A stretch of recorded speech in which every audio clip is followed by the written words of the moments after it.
Good evening dear students. आइए आज की क्लास में डिस्कस करेंगे 10 इंपॉर्टेंट और नए MCQs on the subject plant pathology, जो कि आपको हर अपकमिंग एग्जाम में जरूर बेनिफिट देगा। आइए शुरू करते हैं with the first question. International mycological institute is eight.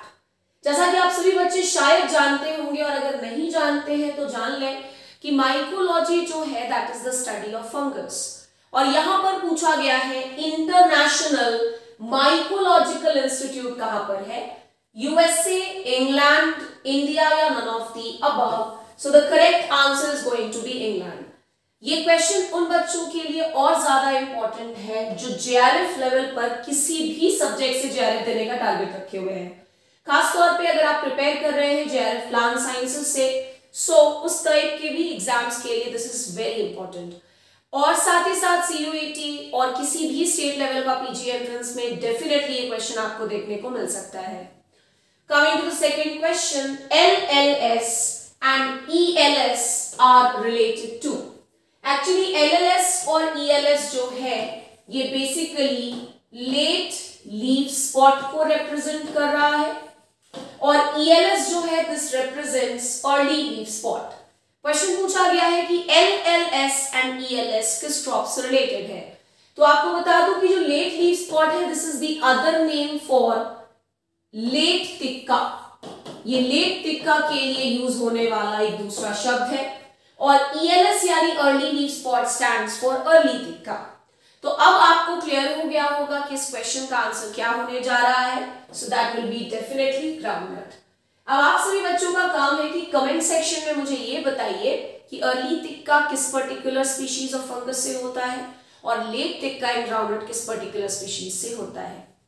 Coming to question number 3, आइए पढ़ते हैं एक बार क्वेश्चन नंबर 3 में क्या है। Scaly but is the other name of which disease. देखिए हर बार मेरी ऐसी ही कोशिश रहती है कि उन क्वेश्चंस को डेफिनेटली डिस्कस करूं जो नॉर्मली किसी ऑब्जेक्टिव बुक में आपको देखने को नहीं मिलेगा, बिकॉज वही प्रकार के रिपीटेड क्वेश्चन सॉल्व करने से अब आने वाले जितने भी एग्जाम्स हैं उसमें कुछ ज्यादा फायदा नहीं मिलेगा।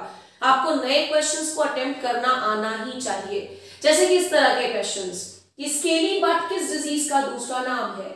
Citrus canker, citrus greening, citrus exocortis या नन ऑफ द अबव? तो आपको बता दो कि जो सिट्रस ग्रीनिंग है इसे तो एचएलबी बोला जाता है, एचएलबी, और सिट्रस एक्सोकॉर्टिस जो कि बेसिकली होता है एक वायरॉइड से, इस सिट्रस एक्सोकॉर्टिस डिजीज को ही हम स्केली बट डिजीज के नाम से भी जानते हैं। तो अनदर वेरी इंपॉर्टेंट क्वेश्चन, ध्यान रखिएगा। क्वेश्चन ऐसे भी आपको देखने को मिल सकता है कि स्केली बट किस पर्टिकुलर क्रॉप में होने वाला डिजीज है। So it is a disease of citrus. Coming to question number 4, host range of kedang is. kedang जो कि एक इंपॉर्टेंट डिजीज है और ये पर्टिकुलर डिजीज भी वायरॉइड से होता है। इसमें एक्चुअली kedang वायरॉइड का होस्ट रेंज पूछ लिया है, यानी किस पर्टिकुलर ग्रुप ऑफ क्रॉप्स पर kedang वायरॉइड का अटैक होता है? सीरियल्स, पाम, पल्सेस या नोटा? तो इस पर्टिकुलर क्वेश्चन को वो बच्चा आसानी से बना लेगा जिन्हें ये पता है कि kedang is a disease of coconut, और कोकोनट यानी ऑब्वियस सी बात है सीरियल्स तो होगा नहीं, पल्सेस होगा नहीं। सो the correct answer will be palm. तो आप देखो सेम kedang टाइप के क्वेश्चन को कितने नए तरीके से इसमें पूछा गया, और अगर बच्चे ने ध्यान से नहीं पढ़ा तो डेफिनेटली कुछ ना कुछ गलत करके आएगा ही। नेक्स्ट क्वेश्चन भी मैं कहूंगी बहुत ही इंपॉर्टेंट क्वेश्चन है। क्वेश्चन नंबर 5 में leather rot is a disease of. इनमें से लेदर रॉट किस पर्टिकुलर क्रॉप का डिजीज है? राइस, व्हीट, स्ट्रॉबेरी या नोटा? तो ध्यान रखिएगा that leather rot is a disease of strawberry.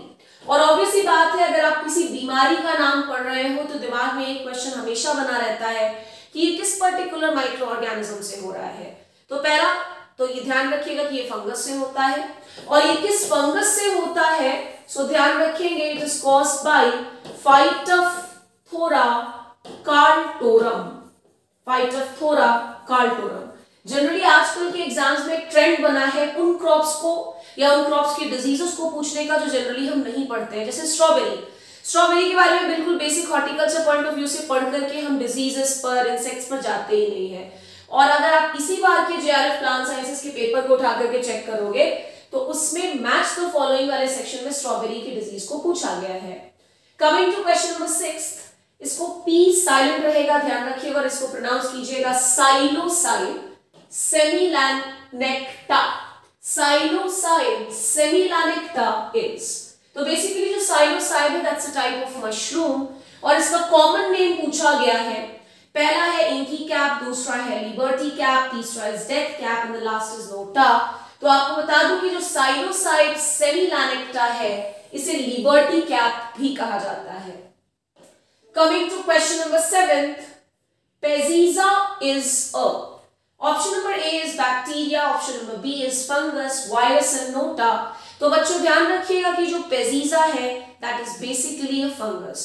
और आप सभी मुझे कमेंट में ये कमेंट करके बताइएगा कि पेजिजा का कॉमन नेम क्या है। जैसे अभी आपने साइलोसाइड सेमिलानेक्टा का कॉमन नेम देखा लिबर्टी कैप, उसी तरह से पेजिजा के बारे में बताइएगा कि इसका कॉमन नेम क्या होता है। एंड दैट्स अ फंगस, वो मैंने क्लियर कर ही दिया है।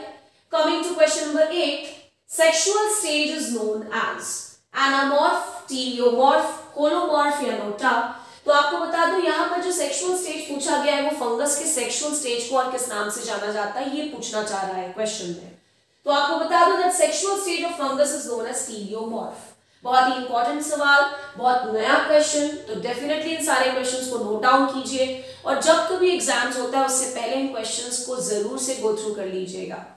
Coming to question number 9, DAPI stain is used for, option A is fungus, virus, bacteria and NOTA. मैंने अपनी क्लासेस में बहुत सारे स्टेन्स के नाम पढ़ाए हैं, यहाँ पर एक नया स्टेन हमें मिला है दापी। तो आपको बता दूं that DAPI stain is used for the identification of bacteria. Coming to the last question of today's session, the term nepovirus was first given by, जैसा कि आप जानते हैं कि नीमाटोड्स जो है ये भी वायरसेस को ट्रांसमिट कर सकते हैं और इन नेमाटोड ट्रांसमिटिंग वायरसेस के दो ग्रुप होते हैं, नेपो एंड नेट्यू। अब इसमें पूछा कि term nepovirus was given by Hesse, Cadman, both A and B and all of the above. वैसे तो ये दोनों ऑप्शंस ही गलत है, खैर आपको बता दूं कि the term nepovirus was given by Catman. So that was all about today's session. Next session में definitely कुछ और अच्छे और interesting MCQs के साथ आपके साथ मिलूंगी। Till then पढ़ते रहिए। Thank you so much.